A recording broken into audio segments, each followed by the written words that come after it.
Aujourd'hui, on va reparler de ce truc et croyez-moi, on va enfoncer pas mal de portes ouvertes, voire en fermer d'autres. Mais ça sera après l'introduction. Vous connaissez la chanson. Allez!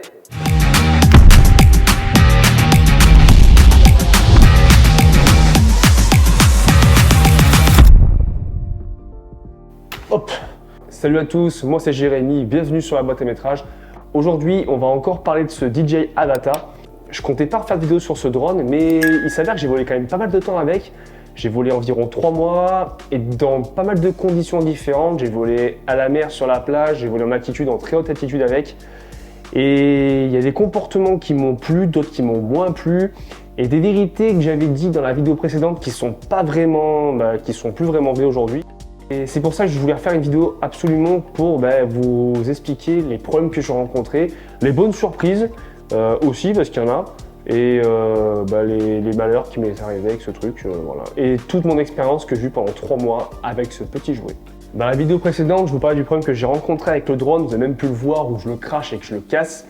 DJI il m'en a renvoyé un. Et derrière, j'ai eu ce fameux bug de la vrille sur le côté quand on fait un virage serré. Et je ne l'ai pas cassé.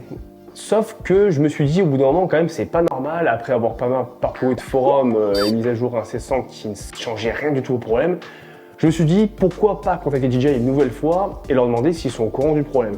Donc j'ai échangé pas mal de temps avec eux, une bonne dizaine de jours où on s'est envoyé les logs, j'ai fait des tests. Et en fait il s'avère clairement qu'ils m'ont dit qu'il y avait vraiment un souci avec le drone. Et que le mieux c'était de tout renvoyer, donc renvoyer le masque, le drone, tout dans son intégralité. C'est ce que j'ai donc fait, pendant 10 jours le drone est parti et DJI m'en a renvoyé une dizaine de jours après me disant que le problème était dorénavant corrigé. Je me suis dit bon attends, on va quand même aller tester le machin, etc. Et justement je partais en Corse durant 2 semaines après, je me dis ce sera l'occasion parfaite de tester le drone. Et bien figurez-vous, pendant 2 semaines, j'ai fait environ une centaine de vols. Je n'ai jamais eu le problème une seule fois. Le bug n'est jamais revenu. Et pourtant, je peux vous dire que j'ai volé dans des conditions assez badass. Et non, je n'ai jamais eu ce souci de mise de drone sur la tranche. Après, je ne sais pas si c'est mon pilotage qui a fait en sorte que... Mais en tout cas, le problème pour moi n'est pas revenu. Et c'est un bon point positif. Donc, je vous conseille vivement... tant qu'il est encore temps de renvoyer vos drones à DJI, enfin du moins les contacter pour leur envoyer les logs quand vous avez eu souci. Ils sont très compréhensibles, même si le gars par mail m'a clairement dit au début « Ah non, on est au courant de rien ». Avec le nombre incalculable de mecs qui se plaignent sur Reddit ou encore sur Facebook, je suis sur des groupes DJI Avata France par exemple, où les mecs râlent dans long, large, en travers. Non, mais c'est qu'on n'est pas le premier, j'étais pas le premier à avoir annoncé ce bug. Loin de là, voilà, vous pouvez y aller les yeux fermés, le SAV de DJI est très sérieux et en tout cas, moi ça m'a permis de corriger ce problème qui était vraiment très chiant. Il y a pas mal de raids qui circulent sur internet qui permettent soi-disant de corriger ce problème. Alors la réponse est clairement non. J'ai encore un collègue qui a testé ces raids et clairement ça ne fonctionne pas. Contrairement à ce que disent certaines personnes, les rates, aucun rate ne corrige le problème. Et l'inconvénient qu'on peut rencontrer, c'est que si on crache le drone sur des graviers et qu'on peut le renvoyer, c'est très bien. Par contre, si on vient à le perdre, ça va être difficile à expliquer à DJI que j'ai eu un problème et il s'est craché dans la mer. Voilà. Donc, et j'en connais certains à qui c'est arrivé. Ce drone, il m'a jamais fait défaut et en pilotage, honnêtement, c'est vraiment un pur bonheur à utiliser. Il est précis, il est agréable à piloter, il est doux. Moi, personnellement, j'ai même pas changé les rates du drone. En fait, vu que j'étais habitué avec cette configuration, j'ai pas vraiment changé les rates. Et c'est pas pour autant que j'ai été en galère ou quoi que ce soit. Au contraire, je me suis bien habitué à la machine et j'ai pu aller dans des endroits qui étaient vraiment cool. Il me rappelle un peu le DJI FPV, c'est vrai qu'il était un peu plus casserole, mais en termes de précision, c'est clair que c'est calibré par une boîte. Et évidemment, ça change beaucoup la donne, que ce soit pas nous, amateurs ou semi-professionnels de drones qui configureront ces machins. Là, c'est les ingénieurs qui le font et il faut quand même l'avouer, ils font un bon taf. Bon, mis à part ce fameux bug, mais comme je vous dis, moi je l'ai pas ou je l'ai plus et j'ai jamais été, il m'a jamais fait de défaut en tout cas pendant 3 mois, quoi. Dans la vidéo précédente, j'annonçais pour moi que le DJI Avata avait une meilleure qualité que la GoPro. Avec du recul, je constate quelques soucis quand même sur la qualité de l'image. Alors, l'avantage que le DJI Avata a, c'est qu'il a le Cine Live D, contrairement à la GoPro qui a un profil flat vraiment pourri. J'arrive pas à comprendre que GoPro, après ces années d'expérience, ça doit faire maintenant 15 ans qu'ils font de la vidéo en caméra embarquée, ils sont pas foutus de sortir un profil colorimétrique correct. Ça, effectivement, c'est un gros point positif pour le DJI Avata qui a un profil d'image plutôt semi-flat, pas encore du D-Log, hein. Ce sera même pas forcément très intéressant pour une machine comme ça, moi je pense. Mais le Cine Live D, c'est vraiment un avantage considérable que a le DJI Avata par rapport à la GoPro. En termes de qualité d'image, ben là par contre, je suis un peu sur ma faim. Je pense que la GoPro 11, entre autres, qui a un capteur plus grand et surtout qui est en 4 tiers, qui a un avantage non indéniable pour les réels Instagram par exemple, ou pour TikTok, tout ce que vous voulez. Je suis assez mitigé sur la plage dynamique, je trouve qu'on a vraiment du mal à récupérer les basses lumières. On a une exagération de netteté sur le DJI Avata qu'on n'a pas sur la GoPro. Ça, c'est un point qu'on peut régler sur la GoPro et non sur cette machine. Voilà, il y a des avantages que lui a, que l'autre n'a pas. Mais c'est clair que voler avec une caméra qui, en plus de retransmettre l'image, nous fait un flux vidéo en 4K à 50 fps, ben voilà, après il faut faire un choix. C'est où on fout une GoPro, on fout du poids dessus, c'est encore un truc à acheter en plus. Le drone se crash, on casse une GoPro, on perd le drone. Ben là, c'est clair qu'avec quelques sacrifices, on se retrouve avec une qualité d'image qui est largement potable, attention, hein, mais qui n'est pas la meilleure dans toutes les situations. Et toujours ce problème indéniable que je comprends pas, pourquoi DJI a limité le 4K à 50 et 60 images par seconde. Pourquoi pas nous avoir fait du 25? Là franchement je comprends pas du tout DJI. Ça sert vraiment à rien, surtout avec un drone FPV de filmer à 50 fps. Enfin franchement c'est mon avis. Et j'ai jamais vu un seul ralenti en FPV. Certains me diront que oui, la vidéo de Jean-Michel FPV avait fait un ralenti super en dessous d'une tour, mais dans combien de situations on se sert de ralenti en FPV? Un DJI. Gros point négatif de ce drone en qualité vidéo, c'est le bumper de la caméra. Quand on vole à vitesse plutôt constante, plutôt lente, sans mouvement brusque, qu'il n'y a pas de vent, l'image est très très bonne. Surtout avec Giroflow, on arrive à avoir des résultats qui sont plutôt convenables. Et oui, voilà, on a un truc qui est plutôt quali. Par contre, le gros problème qu'on a, c'est lorsqu'il y a du vent ou qu'on va à vitesse élevée. Par exemple avec un kit à 35 voire 40. J'ai fait pas mal de dive avec le drone et je me suis retrouvé avec pas mal de vibrations bien dégueulasses qui sont retrouvées complètement incorrigeables avec Giroflow.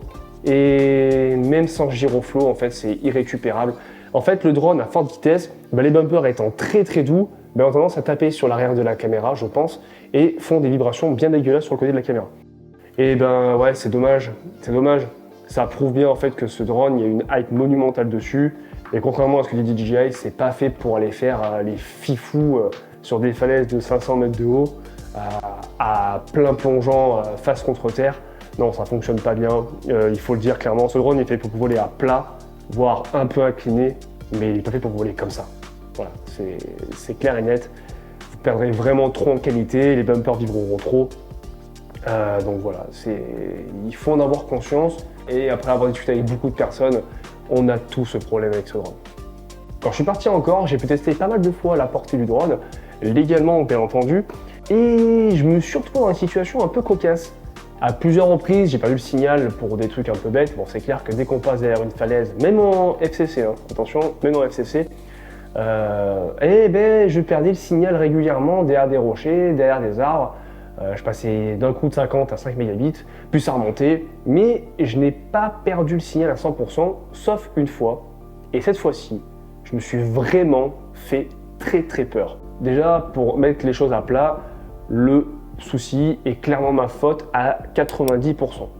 Je suis parti un peu loin en altitude et j'ai voulu faire une falaise un peu loin, mais c'est clair que quand on a distance du regard et dans le drone, on se dit ouais mais c'est bon, c'est large, faisable, on y va. Je me suis un petit peu enflammé et le drone est passé derrière la colline et j'ai eu un blackout complet. Jusqu'à normal, je me dis bon écoute, no stress, c'est pas grave, le drone va revenir. Sauf qu'au bout de 2 minutes, toujours pas de drone. Et là, je commence à me dire, à mon avis, c'est mort quoi. Le drone ne reviendra pas, il a dû se manger quelque chose. Et d'un coup, apparition de l'image, le drone revient comme une grande fleur, ratterrit à la position initiale, et tout va bien. C'est qu'en rentrant à la maison que j'ai été surpris de la réaction du drone quand il a perdu le signal. En fait, quand le drone a perdu le signal, il a continué sa course durant une bonne cinquantaine, voire une centaine de mètres en ligne droite. Alors ça va que j'avais un grand espace devant moi et qu'il n'y avait vraiment aucune chance qu'il se crache.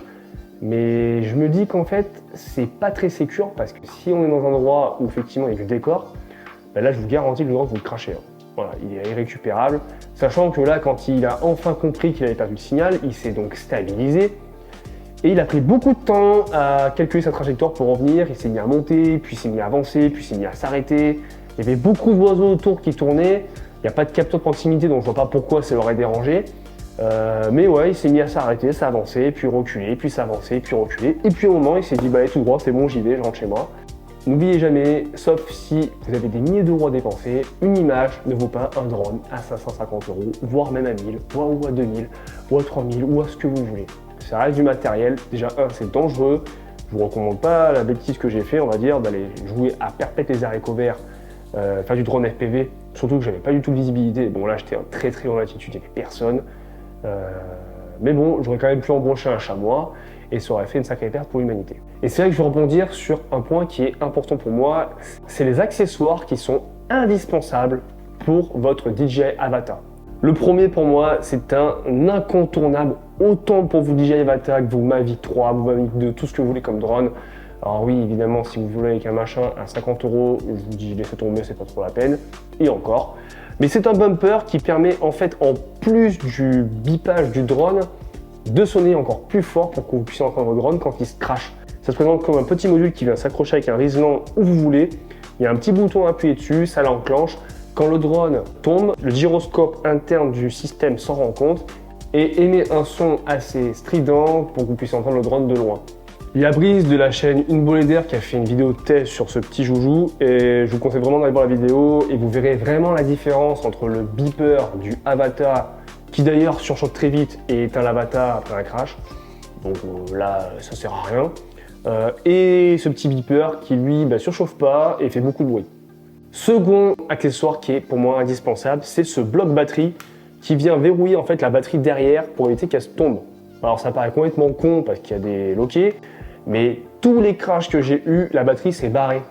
Alors, du coup maintenant qu'on a le beeper, à la limite, c'est pas bien dérangeant, mais l'avantage qu'on peut avoir aussi, c'est pouvoir retrouver le drone avec le GPS et surtout le retour vidéo.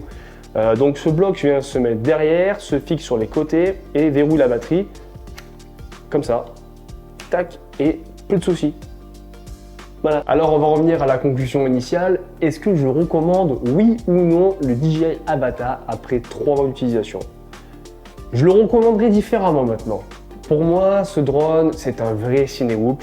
Si vous comptez faire du ciné-whoop avec, il est parfait. Franchement, il est idéal pour voler en intérieur, faire des plans lents, voilà, mais n'allez pas chercher compliqué. Il ne remplacera pas non plus DJI FPV, ce n'est pas du tout sa fonctionnalité et il me l'a prouvé durant 3 mois d'utilisation. Ce drone ne remplacera pas un racer. Donc si vous voulez commencer le FPV, je vous dis oui, c'est clair, c'est une bonne solution. Il est stabilisé, il y a des protèges sur les hélices, il a fait de la très bonne vidéo.